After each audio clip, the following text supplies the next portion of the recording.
On passe maintenant à la revue de presse française avec vous, Hélène Frade, bonjour. Bonjour Hélène. Plusieurs annonces du gouvernement font la une ce matin. La revalorisation significative du salaire des fonctionnaires, mais aussi l'extension de la garantie jeune qui est censée soutenir l'insertion professionnelle. Hollande rouvre les vannes de la dépense publique, s'étrangle Le Figaro qui dénonce la fuite en avant suicidaire d'une France pourtant déjà percluse de déficit, je cite. Le Parisien, lui, a sorti la calculette et parle d'une série de gestes qui devrait coûter entre 2 et 3 milliards d'euros.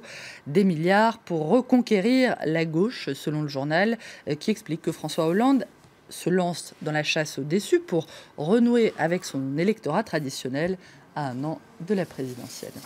À la une également ce matin, les accusations portées contre l'Église française accusée d'avoir protégé des prêtres soupçonnés de pédophilie. L'Église au pilori, titre 20 minutes, qui rappelle que l'archevêque de Lyon, le cardinal Philippe Barbarin, une figure de l'Église catholique française, est l'objet de plusieurs plaintes pour non-dénonciation d'agressions sexuelles sur mineurs et accusé d'avoir couvert au moins 2 affaires de pédophilie dans son diocèse.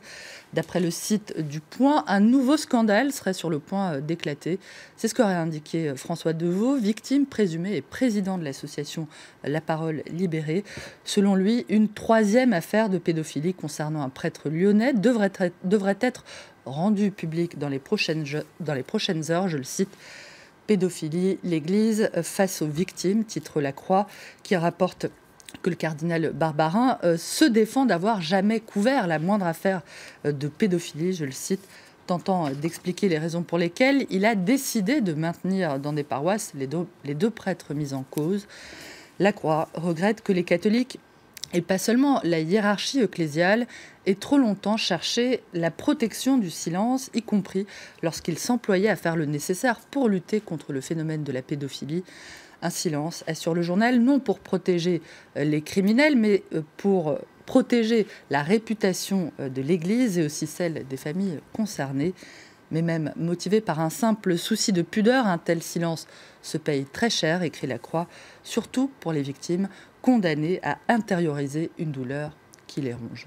Une loi du silence que dénoncent aussi les catholiques progressistes. Dans un entretien avec l'Obs, Christian Terrasse, le fondateur de Goliath, un hebdo catholique progressiste, explique qu'il y a une raison d'Église comme il y a une raison d'État, en dénonçant l'attitude du cardinal Barbarin, qui a eu connaissance des faits dès 2007 et qui aurait géré le dossier à l'ancienne avec un manque de discernement et de jugement flagrant, je le cite.